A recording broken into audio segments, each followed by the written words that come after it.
Olá, igreja, a paz, homenagem para nossa irmã Rosa. Eu queria começar o culto daqui de trás, junto com o pessoal da transmissão, para a gente poder ter uma proximidade.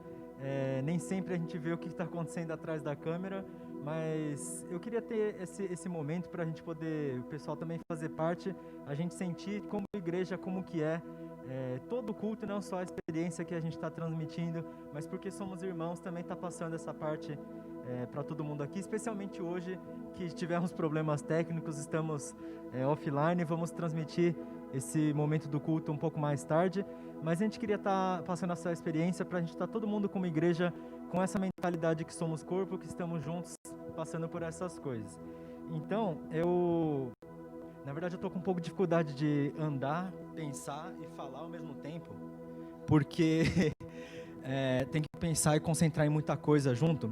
E isso me faz pensar e me faz lembrar de algumas coisas, algumas experiências que eu tive. Uma vez a gente estava com muita pressa andando para algum compromisso e uma das pessoas que estava com a gente estava conversando enquanto a gente estava andando bem rápido, sem correr, mas andando muito rápido, ela parou de falar. E a gente ficou preocupado, será que tem algum problema acontecendo? Será que a pessoa, tá tudo bem com você? E ela falou, não, eu só não consigo andar rápido e respirar ao mesmo tempo e falar. Então, eu vou só andar porque a gente está com pressa. E eu achei aquilo muito esquisito, porque eu estava conseguindo andar e falar, mas eu percebi que o fôlego estava diminuindo. Não é uma coisa muito normal para a gente fazer essas coisas ao mesmo tempo, para a gente estar em situações inesperadas, mas é inevitável que às vezes a gente vai passar por isso, assim como no culto de hoje, inesperado, a gente está sem internet e fica difícil da gente estar no nosso ritmo de culto, da gente manter esse contato com a igreja e fazer o culto ao mesmo tempo.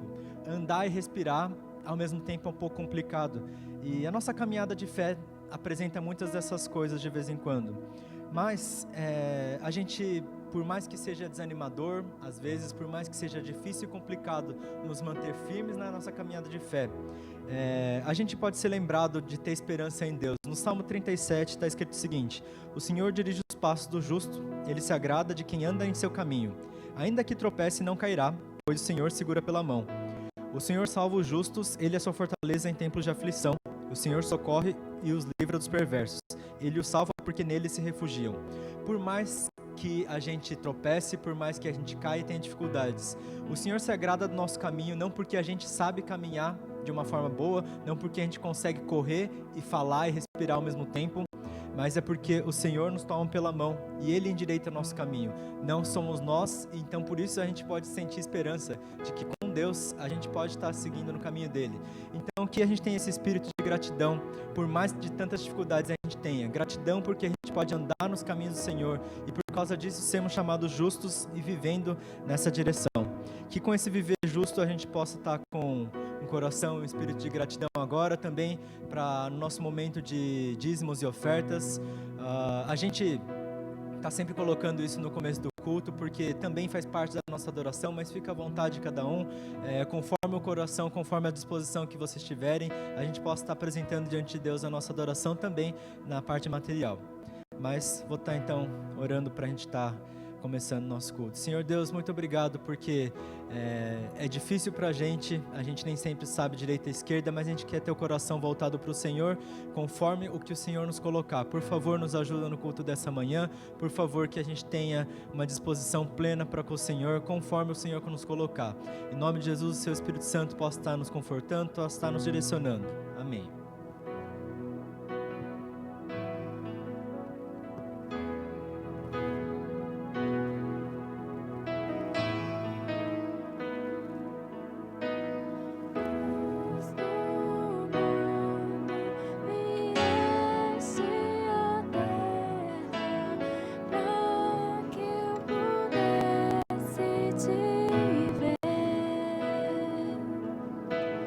Tua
Que o Senhor nos tenha por inteiro, Senhor Deus.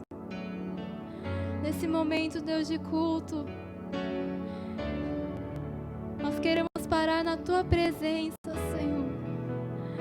Que o Senhor nos tenha por inteiro, Deus. Queremos entregar, Senhor Deus, todas as preocupações, todas as circunstâncias que temos vivido, tudo aquilo que está no nosso coração. Queremos entregar no Teu altar, Senhor, e pedir, Senhor, venha nos encher, Senhor. Venha nos encher mais uma vez, Senhor, com a Tua presença, com o Teu amor. Venha revelar, Senhor Deus, a Tua palavra, Senhor Deus. Venha ministrar os nossos corações, que sejamos sensíveis a Ti, Jesus. Em nome de Jesus, Pai. Em nome de Jesus. Que não seja apenas um culto que estamos assistindo, Deus. Em nome de Jesus. Mas que a Tua presença que se faz real aqui nesse lugar, em cada casa, venha ministrar, Senhor Deus, cada um dos Teus filhos. Em nome de Jesus, a Tua palavra que é viva. Em nome de Jesus, venha nos encontrar, Senhor Deus, nesse dia. Queremos abrir, Senhor Deus, dizer: o Senhor tem liberdade em nós. Que o Senhor declare, que você possa declarar com as suas próprias palavras, render o seu coração.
Mais uma vez.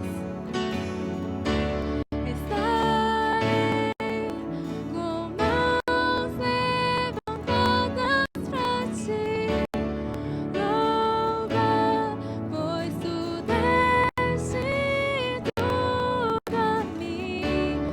Meu ser a Ti, ó Senhor, se rendiu, que sou é Teu.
poder do teu amor.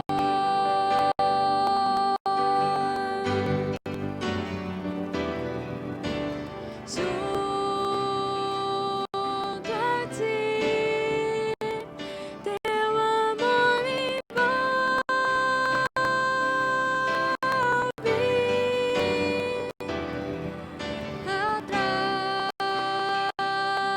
atrai-me pra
Olá, gente.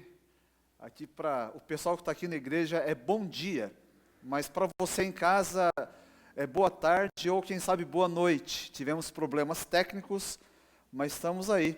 Vamos prestar o nosso culto a Deus. E agora, depois desse tempo de louvor tão especial, nós vamos aquietar os nossos corações e meditar na palavra de Deus. O tema dessa manhã é ânimo, sua família precisa de você. Para tanto, nós vamos fazer a leitura do primeiro livro de Samuel, capítulo 30, dos versos 1 ao 20. Diz aqui a palavra de Deus. Quando Davi e seus soldados chegaram a Ziclag no terceiro dia, os amalecitas tinham atacado o Neguebe e Ziclag e haviam incendiado a cidade. Levaram como prisioneiros todos os que lá estavam, as mulheres, os jovens e os idosos. A ninguém mataram, mas os levaram consigo quando procediram seu caminho. Ao chegar a Ziclag, Davi e seus soldados encontraram a cidade destruída pelo fogo e viram que suas mulheres, filhos e filhas haviam sido levados como prisioneiros. Então Davi e seus soldados choraram em alta voz, até não terem mais forças. As duas mulheres de Davi também tinham sido levadas, Ainoã de Jezreel e Abigail de Carmelo, a que fora mulher de Nabal. Davi ficou profundamente angustiado, pois os homens falavam em apedrejá-lo. Todos estavam amargurados por causa de seus filhos e suas filhas. Davi, porém, fortaleceu-se no Senhor, seu Deus. Então Davi disse ao sacerdote Abiatar, filho de Aimeleque: traga-me o colete sacerdotal. Abiatar o trouxe a Davi, e ele perguntou ao Senhor: devo perseguir este bando de invasores? Irei alcançá-los?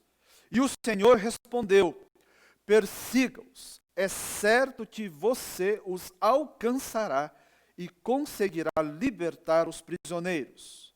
Davi e os 600 homens que estavam com ele foram ao ribeiro de Besor, onde ficaram alguns, pois 200 deles estavam exaustos demais para atravessar o ribeiro. Todavia, Davi e 400 homens continuaram a perseguição. Encontraram um egípcio no campo e o trouxeram a Davi. Deram-lhe água e comida, um pedaço de bolo de figos prensados e 2 bolos de uvas passas. Ele comeu e recobrou as forças, pois tinha ficado 3 dias e 3 noites sem comer e sem beber. Davi lhe perguntou: a quem você pertence e de onde vem? Ele respondeu: sou um jovem egípcio, servo de um amalequita. Meu senhor me abandonou quando fiquei doente há 3 dias. Nós atacamos o Neguebe dos Queretitas, o território que pertence a Judá, e o Neguebe de Calebe, e incendiamos a cidade de Ziclag. Davi lhe perguntou: você pode levar-me até esse bando de invasores? Ele respondeu: jura diante de Deus que não me matarás, nem me entregarás nas mãos de meu senhor, e te levarei até eles. Quando ele levou Davi até lá, eles estavam espalhados pela região, comendo, bebendo e festejando os muitos bens que haviam tomado da terra dos filisteus e de Judá. Davi os atacou no dia seguinte, desde o amanhecer até a tarde, e nenhum deles escapou, com a exceção de 400 jovens que montaram em camelos e fugiram. Davi recuperou tudo o que os amalequitas tinham levado, incluindo suas 2 mulheres. Nada faltou, nem jovens, nem velhos, nem filhos, nem filhas, nem bens, nem qualquer outra coisa que fora levada. Davi recuperou tudo e tomou também todos os rebanhos dos amalequitas, e seus soldados os conduziram à frente dos outros animais, dizendo: estes são os despojos de Davi. Aqui nós temos uma família que enfrentou uma crise brutal. Pensa num homem, o Dais que vai casar mês que vem, louvado seja o Senhor. Ele vai ter uma esposa. Eu também tenho uma esposa. Pense vocês, se um dia você perde a sua esposa, já é triste, ele perdeu 2 esposas. Para a gente não cabe hoje, né? A gente vive a monogamia hoje, mas Davi perdeu 2 esposas ao mesmo tempo. Tudo que ele tinha. Uma crise familiar. Para a gente se situar, o contexto é o seguinte. Davi, ele era um general poderoso, com grande fama em Israel. E o rei Saul, ele ficou possuído de inveja. E por causa dessa inveja, queria matar Davi. E com isso, Davi teve que se refugiar numa nação inimiga, na Filístia. Era uma nação que tinha 5 cidades-estados. E ele ficou num desses, cujo governante era Aquis, rei de Gate. Muito bem, então Davi começou a ir para as pelejas e acompanhar esse rei. Na última batalha, que Davi iria acompanhar esse rei Aquis, os outros 4 governantes dos filisteus não quiseram Davi e o seu bando de 600 soldados juntos, porque eles temiam que no meio do caminho ele pudesse se amotinar, se rebelar, e assim granjear os favores de Saul. Por causa disso, Davi e os seus 600 homens tiveram que voltar para suas casas, que ficava em Ziclade. Depois de 3 dias de marchas, eles foram surpreendidos com uma cena terrível. A cidade deles, onde tinham deixado as esposas, os filhos, os idosos e os seus bens, foram queimados por uma nação dos amalequitas. Não apenas isso, todos os seus filhos, as esposas, os velhos, foram levados cativos, provavelmente, para serem levados como, para ser vendidos, né, como escravos depois. Diante de uma catástrofe como essa, tomados de angústia, eles fizeram o que qualquer ser humano normal faria. Eles choraram, e diz o texto, até perderem as suas forças. Em algumas outras versões diz, até se esgotarem suas lágrimas. O rosto dele ficou até seco, já não tinha mais o que chorar. Peterson, na mensagem, ele fala assim, choraram incontrolavelmente até perderem as suas forças. Gente, é assim, quando a gente é esmagado pela dor, quando a nossa alma é exprimida por circunstâncias assim contrárias, da qual a gente não tem nenhum controle, ou uma notícia terrível, ele rasga a nossa alma, a coisa mais humana é chorar, e a Bíblia registra. Aliás, é curioso que na Bíblia, a maior parte dos registros de choro registra homens, adultos, chorando. E hoje, a gente vê tantos pais que violentam seus filhos, meninos, crianças, dizendo assim, você não chore porque você é homem. Gente, a Bíblia registra o nosso Senhor Jesus Cristo chorando. Isso é legítimo. Isso faz parte, né, da nossa vida, o choro. Então, se a dor é grande, se a dor que você está passando, vivendo hoje é grande, chore. Chore até que do alto, da parte de Deus, você receba o consolo. E então você possa tocar a vida para frente. Ou então chore até que Deus traga fatos novos na sua vida. E você tenha condições de prosseguir. Então, as emoções fazem parte da vida. Só que elas não podem assumir lugares que não lhe compete assumir. Por exemplo, as emoções são péssimos guias. As emoções não podem ficar na direção, na condução da nossa vida.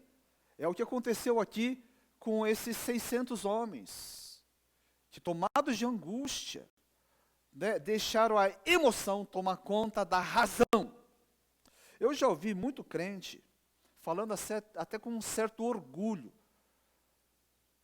como se fosse uma fala inteligente. Falou assim: pastor, eu só faço aquilo que o meu coração manda. E fala assim, olhando para mim, esperando eu, quem sabe dizer, eu falo assim, muito bem, né? Você é uma pessoa assim, totalmente desmiolada. Gente, por causa de pessoas que só fazem o que o coração manda, hoje a gente vê nos noticiários o quê? Alguém que porque teve o carro fechado, ele segue esse carro, ele desce do carro, pega uma arma e atira. Porque o coração manda fazer isso. Tem pais que espancam os seus filhos, pequenos, bebês de berço, porque bebê age como bebê, e uma das atitudes normais de bebê é chorar à noite, atrapalhando o nosso sono. Eu tenho 2 filhos que fez muito isso comigo. É tenso. O negócio não é fácil. O bebê é lindo e cheiroso, mas à noite, quando você está cansado, o bebê chora. As emoções entram em conflito com a razão. E quando o pai faz o que o coração manda, alguns pais espancam fisicamente os seus filhos. Alguns de uma maneira irremediável. Percebam, a própria Bíblia fala em Jeremias 17:9. Enganoso é o coração do homem, e desesperadamente corrupto. Quem o conhecerá? A Bíblia diz que o coração é assim que a Bíblia descreve. Como que você vai colocar algo enganoso na condução da sua vida? Por isso que o crente, ele não faz o que o coração pede. O crente faz o que Jesus ordena. Essa é a maneira correta de lidar.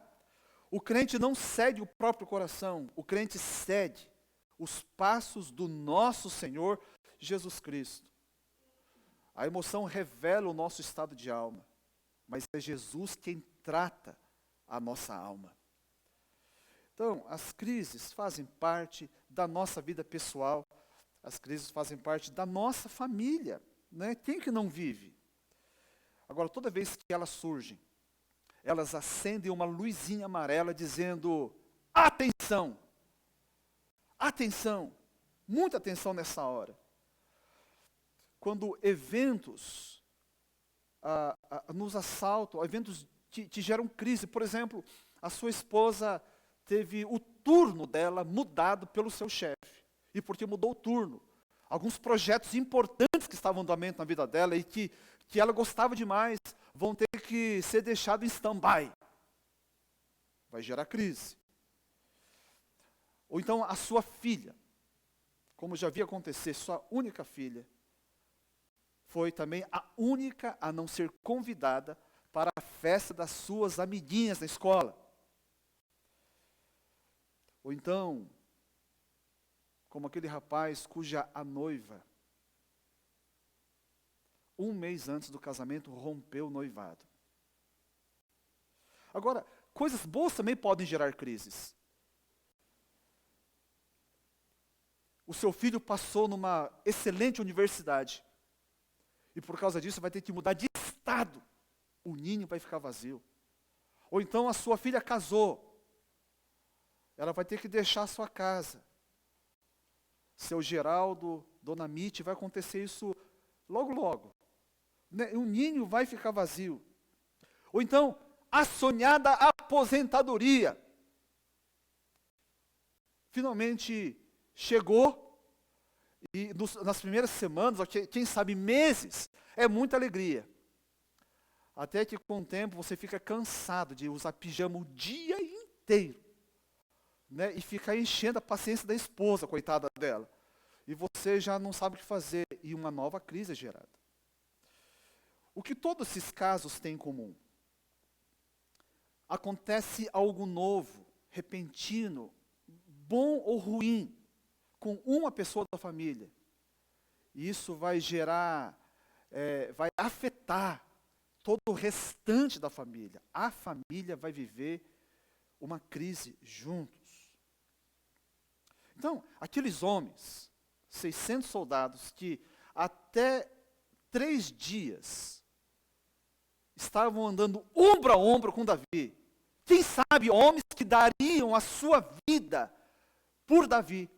Agora, tomados de angústia, estavam falando em matar Davi. Que coisa! Porque quando o caos emocional chega, a nossa cabeça não consegue pensar direito. Isso é muito comum acontecer. E quando a cabeça não funciona direito, os relacionamentos mais próximos serão os primeiros a sofrer. Então, as emoções bagunçadas costumam bagunçar os relacionamentos também. Agora, tem um ditado muito bom no Brasil que fala assim: quando um não quer dois não brigam, não é? 2 não brigam. Os homens queriam matar Davi, mas a gente vê aqui no texto que Davi não arranca os seus cabelos. Davi não parte para o contra-ataque. Davi não pega o seu Facebook e começa a postar um monte de indireta espetada naqueles caras ali. Davi não faz nada, ele não assume o papel de vítima. Né? Ele não se desespera. Porque ele sabia que aqueles 600 homens, eles estavam debaixo de uma carga emocional muito grande, pesada. E que até mesmo aquela ameaça de morte, né, todos aqueles homens falando em matá-lo, não era algo pessoal contra ele. O problema estava com os próprios soldados. Não era pessoal, porque Davi sabia, ele não fez nada. Quem fez todo aquele estrago foram os amalecitas. Então, quando a gente consegue enxergar, sabe, a realidade dessa maneira, as chances de brigas, a chance de feridas emocionais acontecer na família diminui bastante.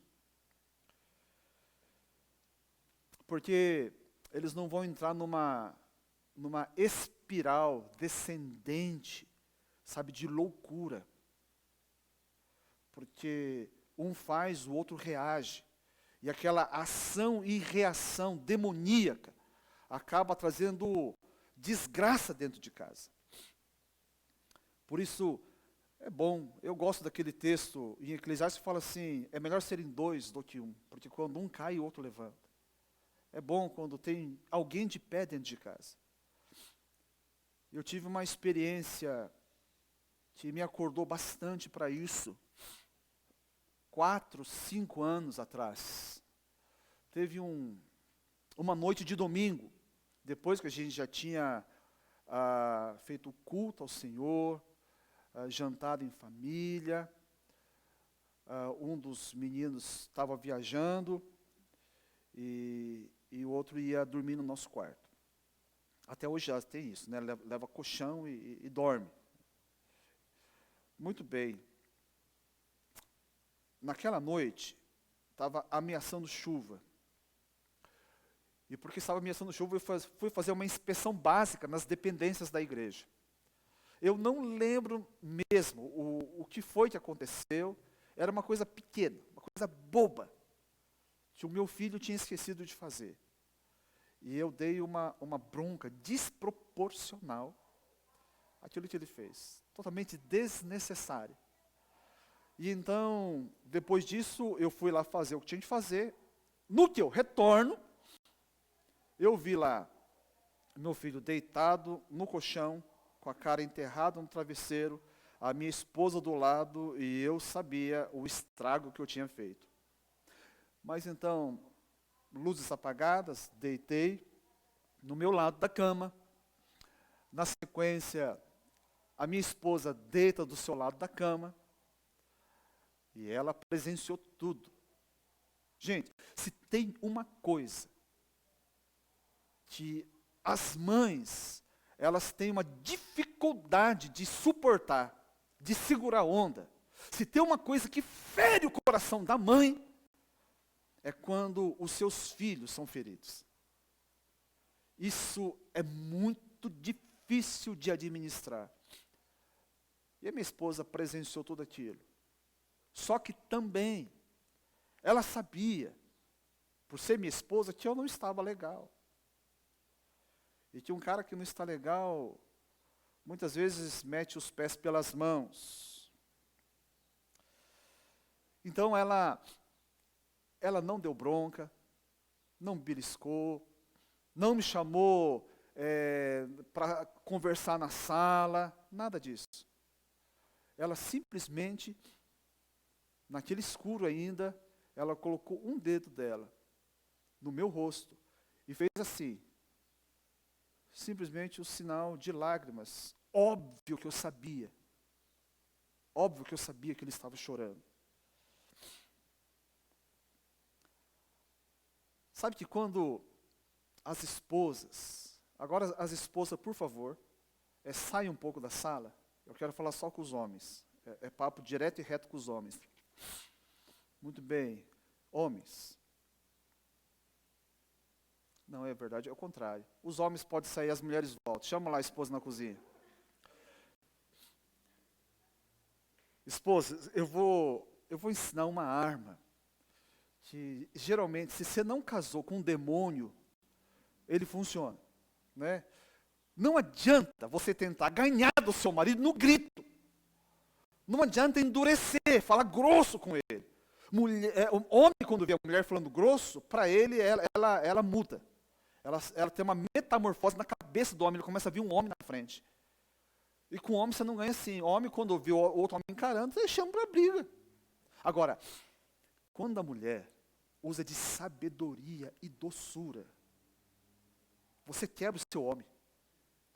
Aquele homem durão que você tem, ele pode até manter a pose de durão, mas lá dentro você está morrendo o coração dele. E a minha esposa, graças a Deus, ela sabe fazer essas coisas. Ela sabe quebrar a dureza do meu coração. Então, por causa disso, eu fui quebrado.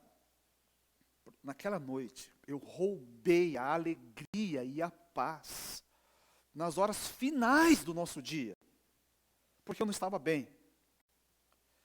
E porque a minha esposa estava usando lentes certas, ela fez uma leitura correta da situação e agiu com sabedoria. E ela restabeleceu a paz.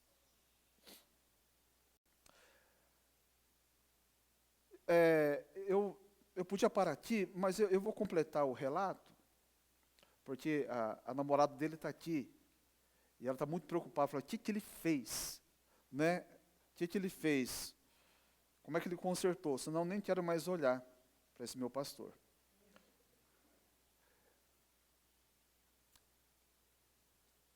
As luzes estavam apagadas ainda, todo mundo deitado.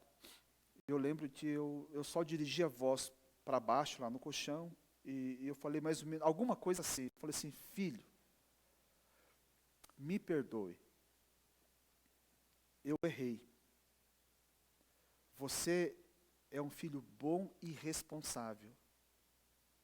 E não merecia ouvir aquilo que eu disse. E então foi a minha vez de enterrar a cara no travesseiro. De vergonha, de dor, de arrependimento. Passaram-se, não passou um minuto. Eu senti o corpão do meu filho, que já estava no ensino médio, deitado em cima do meu. Então ele me abraça. E ele me perdoa. Mais do que isso. Depois de tudo aquilo que eu falei, ele disse, eu te amo. E outras coisas mais que fogem do escopo da nossa mensagem dessa manhã. Foi uma noite de fortes emoções. E um dos abraços mais inesquecíveis que eu recebi na minha vida. Na crise, importante manter a cabeça fria. Naquela noite foi a minha esposa que manteve a cabeça fria. Lá em Ziklag foi Davi, no meio do caos. Ele lidera homens que queriam matá-lo até então. E conduz todos eles a uma missão de resgate e foi bem sucedido. No caminho do resgate, eles encontram um egípcio moribundo, à morte.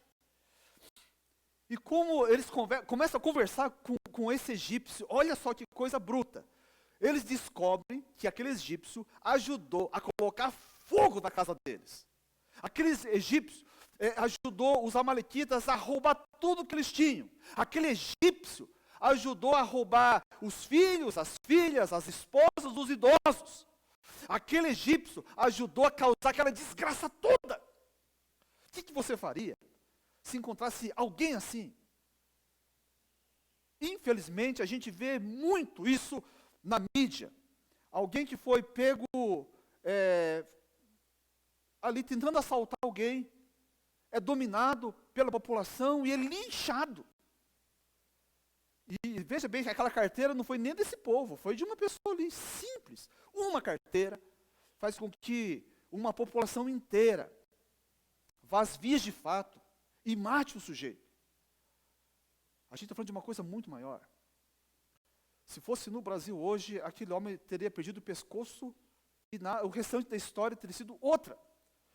Mas Davi, ele manteve a cabeça fria. E se tivesse matado, eles teriam perdido um importante guia para essa missão de resgate. Davi fez do inimigo um aliado. Excelente estratégia. Então eles foram lá para o acampamento dos amalequitas, quase extermina, se não fosse 400 que montados em camelos fugiram. Veja só que vitória estrondosa, apenas 400 soldados, porque 200 tinham ficado antes do rio, 400 atravessaram e derrotaram um exército muito maior do que eles. Davi, assim, recupera suas 2 esposas, recupera os familiares de todos os 600 soldados, recupera todos os bens que haviam sido roubados e ainda, de brinde, leva todos os gados, todo o gado dos amalequitas. Como vai a sua família? Como socorrer a nossa família quando ela está desmoronando, está se esfacelando? Como Davi conseguiu essa virada na vida dele? A gente vê que entre a desgraça e a vitória, entre a perda das famílias e a recuperação delas, entre o choro da dor e o júbilo da vitória, uma coisa aconteceu, uma atitude foi tomada. Verso 6, é a chave aqui desse texto. Davi, porém, fortaleceu-se no Senhor, seu Deus. Davi, porém, fortaleceu-se no Senhor, o seu Deus. O verbo razak, né, que a ideia é recuperar o ânimo. Algumas versões está aí, animou-se, reanimou-se, né? É recuperar força, animar-se, firmar-se. A cidade, a casa de Davi foi destruída. Mas Davi fortaleceu-se no Senhor, o seu Deus. As mulheres de Davi foram raptadas. Davi, porém, fortaleceu-se no Senhor, seu Deus. Os 600 homens de Davi queriam matá-lo, mas Davi fortaleceu-se no Senhor, o seu Deus. Davi chorou, chorou, chorou até perder as suas forças. Mas depois, ele fortaleceu-se no Senhor, o seu Deus. E a palavra de Deus exorta a mim e a você a fazer o mesmo. Está lá em Efésios capítulo 6, verso 10. Finalmente, fortaleçam-se no Senhor e no seu forte poder. Davi, ele fortaleceu-se no Senhor, seu Deus. E nessa força, e com essa força, através dessa força, ele vence o inimigo, ele resgata as suas esposas, ele recupera os seus bens, ele reconquista a liderança dos seus soldados. Então, Davi viu a desgraça, irmãos, e chorou. Mas Davi, depois, ele olhou para o Senhor e se reanimou. Davi viu a desgraça e chorou. Mas depois ele volta os seus olhos para o Senhor.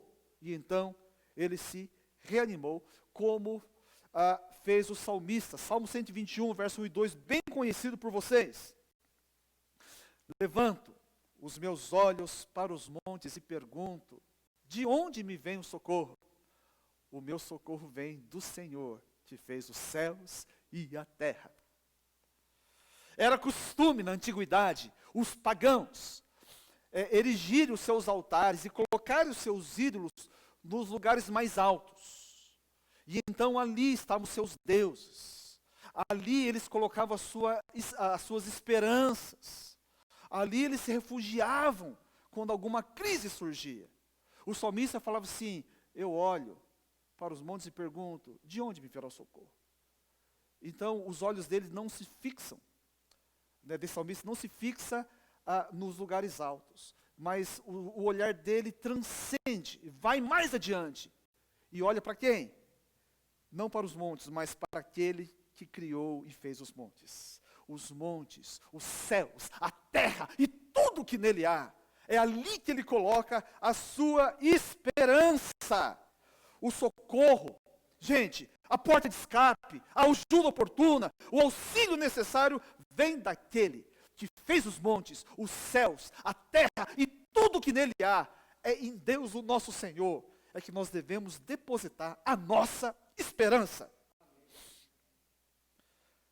Isaías capítulo 40, versos 29 ao 31, diz assim, ele fortalece ao cansado e dá grande vigor ao que está sem forças. Até os jovens se cansam e ficam exaustos e os moços tropeçam e caem. Mas aqueles que esperam no Senhor renovam o quê? Suas forças. Aqueles que esperam no Senhor renovam as suas forças. Voam bem alto como águias, correm e não se cansam. E não ficam exaustos. E não desmaiam pelo caminho. Não desfalecem. Porque Deus é quem lhes renova as forças. Davi, ele se fortaleceu no Senhor, ele se reanimou no Senhor. Se você está vivendo uma crise na sua família, você pode ser o Davi da sua casa. Você pode sim buscar refúgio, socorro em Deus, para enfrentar essa crise que você está vivendo hoje.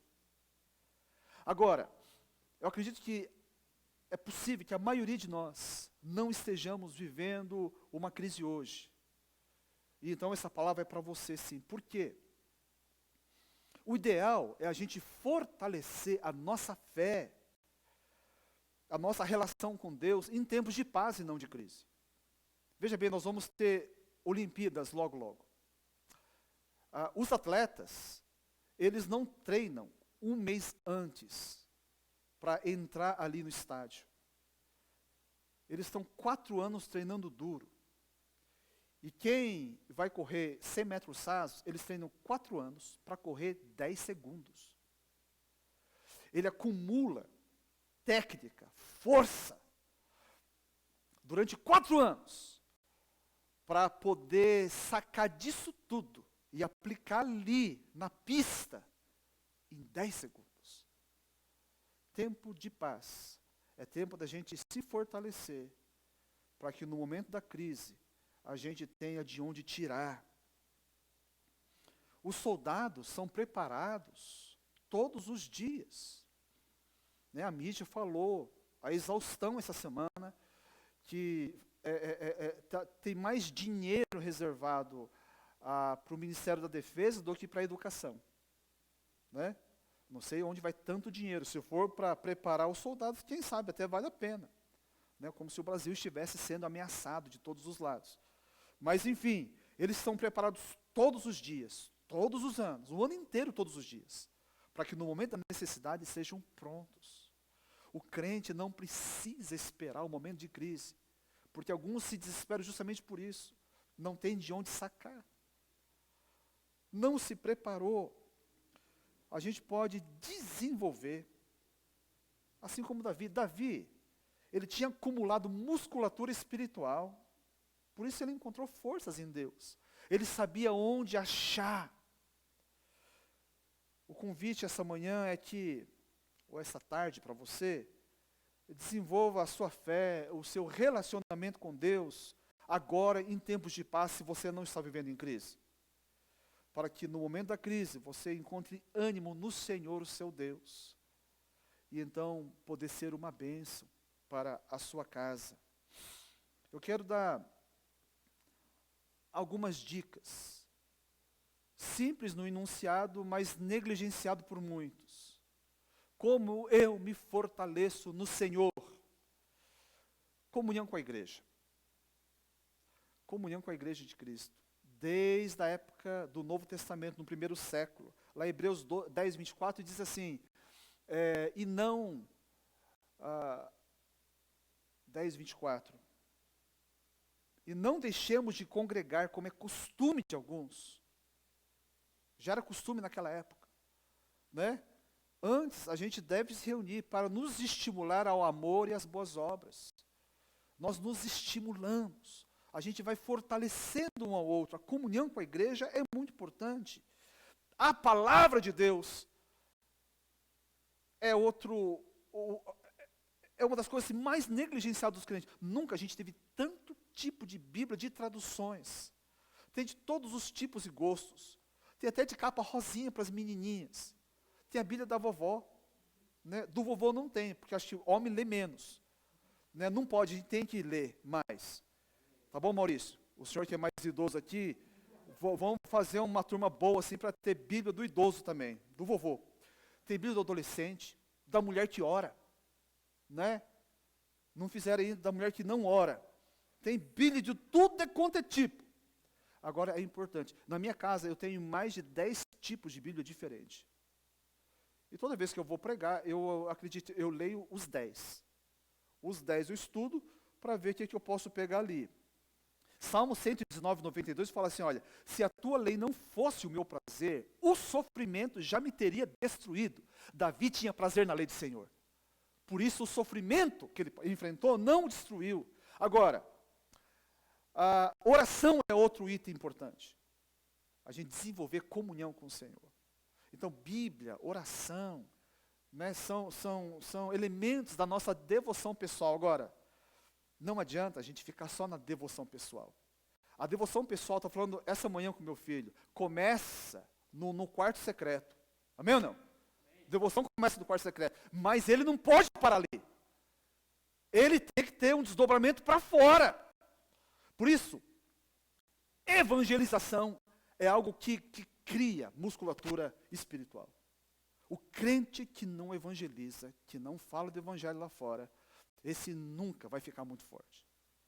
Porque ele está parando no meio do caminho. Eu digo evangelização pessoal, hein, gente? Pessoal, não importa quem. Se é membro novo, membro velho, é líder de igreja, se é pastor. A gente tem que se aplicar na evangelização pessoal. Isso nos desafia, porque a gente entra no terreno inimigo. E ali a gente tem que buscar em Deus.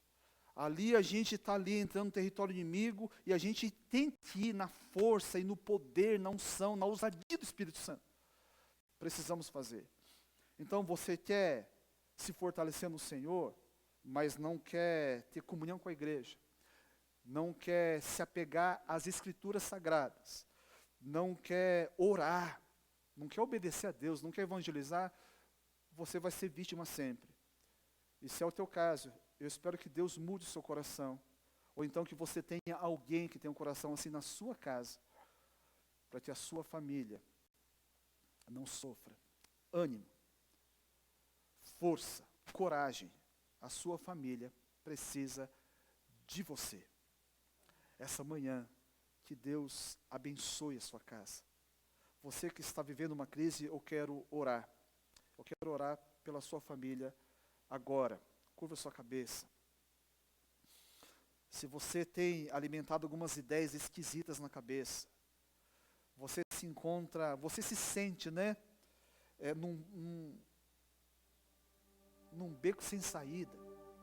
Você entrou numa sinuca inescapável. Davi estava assim. Nem soldados ele tinha para lutar por ele, com ele. Tudo se voltou contra. Mas uma coisa mudou tudo. Davi fortaleceu-se no Senhor, o seu Deus. Você pode fazer do Deus de Davi o seu Deus também. E então encontrar forças nesse Deus. Eu quero fazer um convite essa manhã. Jesus Cristo morreu por você, morreu por mim. Hoje você pode fazer do Deus de Davi, que pode fazer viradas na sua vida pessoal, na sua família. Você pode fazer do Deus de Davi o seu Deus. Você pode orar aí na sua sala comigo nessa manhã. Talvez você nunca fez, você já pensou em Deus de muitas formas, mas não como um Deus pessoal.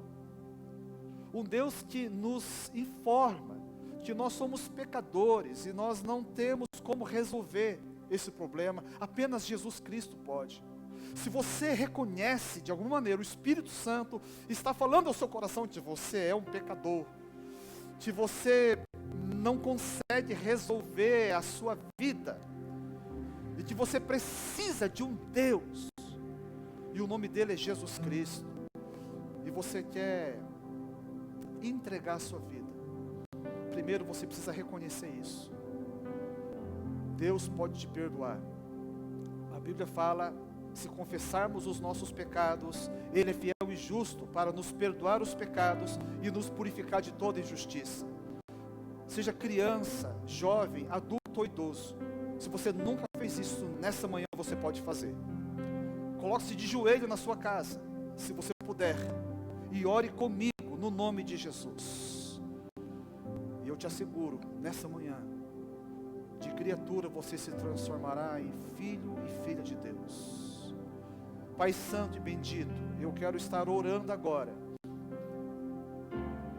com essa criança, com esse adolescente, com esse jovem, com esse adulto, quem sabe com esse idoso, que nessa manhã reconhece, ó Deus, que é um pecador, e que precisa primeiramente ser perdoado pelo Senhor.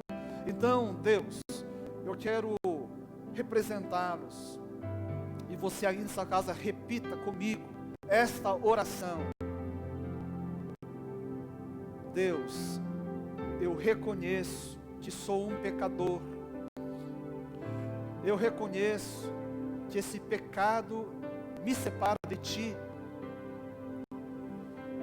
e eu entendo e eu creio que Jesus Cristo, quando morreu naquela cruz e derramou o seu sangue justamente para perdoar o meu pecado, eu reconheço e eu me aproprio daquele gesto de Cristo na cruz, e eu peço, perdoa os meus pecados, lava o meu coração através desse sangue precioso. A Tua palavra diz, Senhor, que se nós recebemos a Cristo, nós nos tornamos filhos de Deus. Lá em 1 João 12, o Senhor diz, mas a todos quanto receberam, deu-lhes o poder de serem feitos filhos de Deus. Então, você que quer receber Jesus no seu coração, na sua vida, não como Salvador apenas, mas como aquele que vai cuidar da sua vida, aquele que vai dirigir a sua vida. Se nessa manhã você quer abrir mão de conduzir a sua vida, e você já viu que você é um péssimo condutor, você quer entregar a direção da sua vida para Jesus, por favor, ore comigo.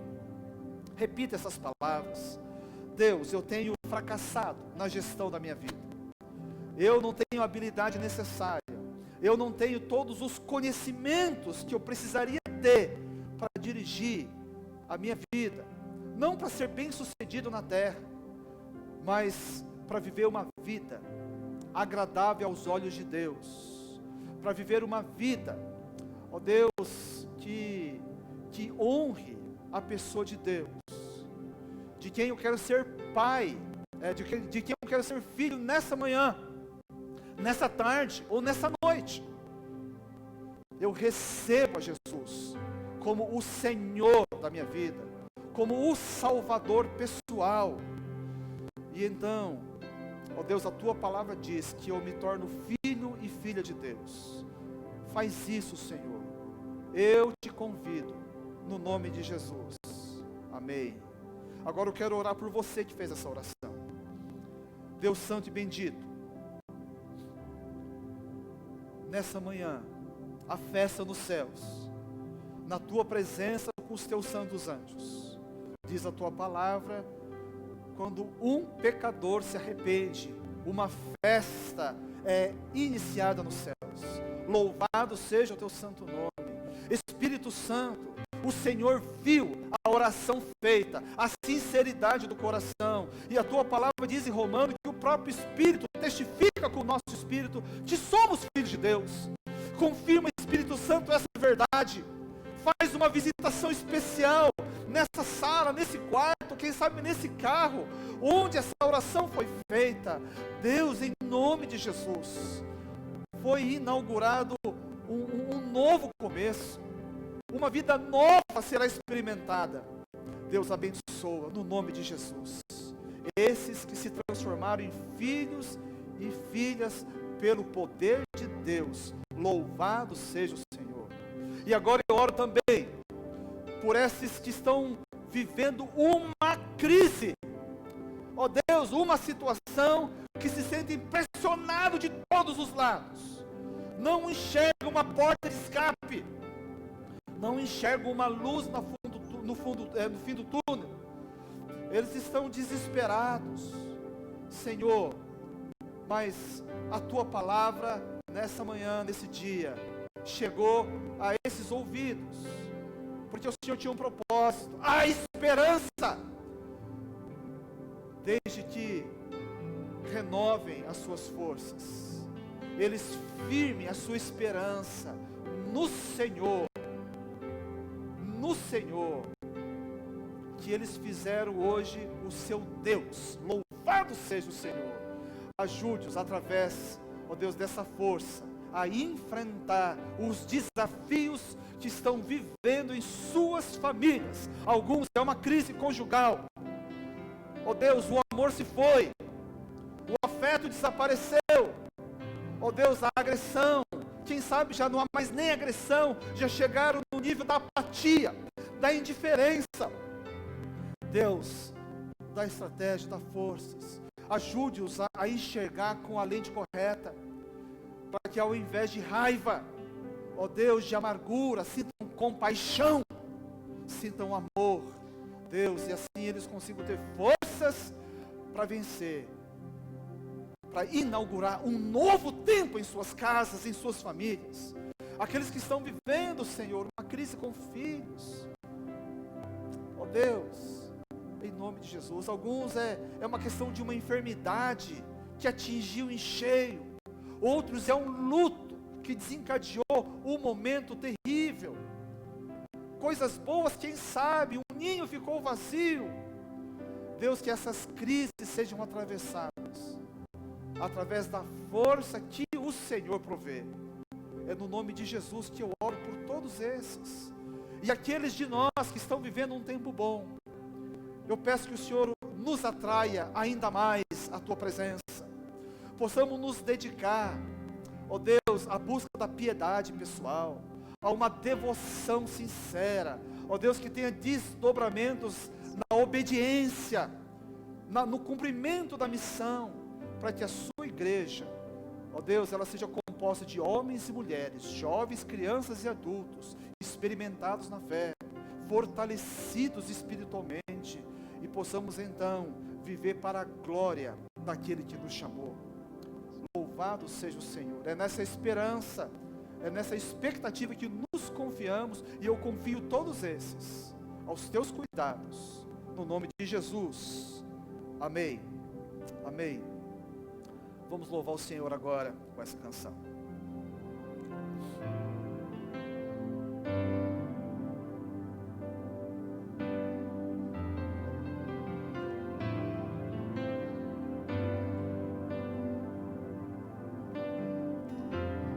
Tu és tudo que eu mais quero. O meu fôlego tu és.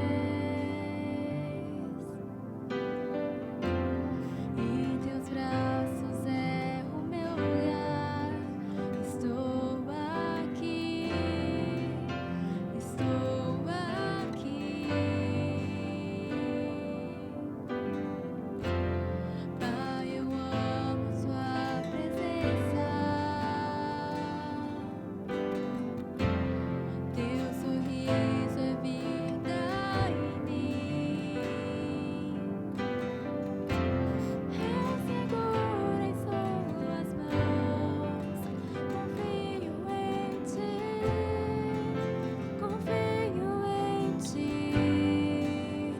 Quero ir mais fundo. Leva-me mais perto, onde eu te encontro, no lugar secreto. Aos seus pés me rendo, pois a tua glória quero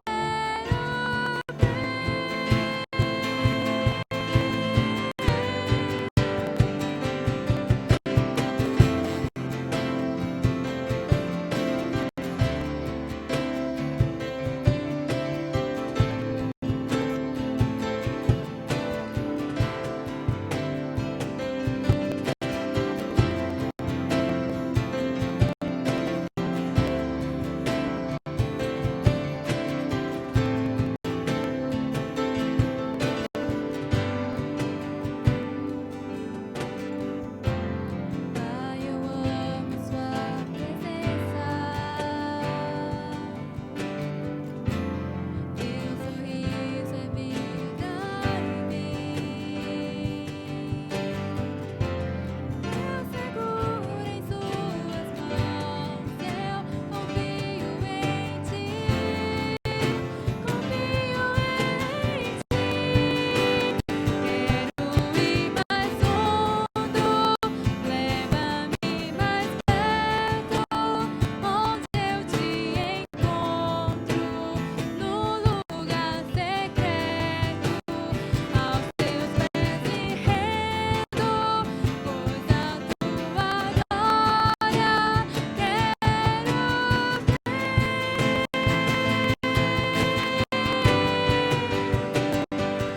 Tudo que eu mais quero é te ver. Me envolva com tua glória e poder. Tua majestade é real. Tua voz ecoa em meu ser. Tudo que eu mais quero é te ver. Me envolva com tua glória e poder. Tua majestade é real. Tua voz ecoa em meu ser. Quero ir mais fundo. Leva-me mais perto, onde eu te encontro, no lugar secreto. Aos teus pés me rendo, pois a tua glória quero ver. Aleluia. Receba a bênção agora no nome de Jesus. Que a graça do nosso Senhor e Salvador Jesus Cristo, o amor de Deus o nosso bendito Pai, a comunhão, a consolação do Espírito Santo seja com cada um de vocês, com as suas famílias, agora e para sempre. Amém e amém. Tenham todos um excelente domingo. Até a semana que vem.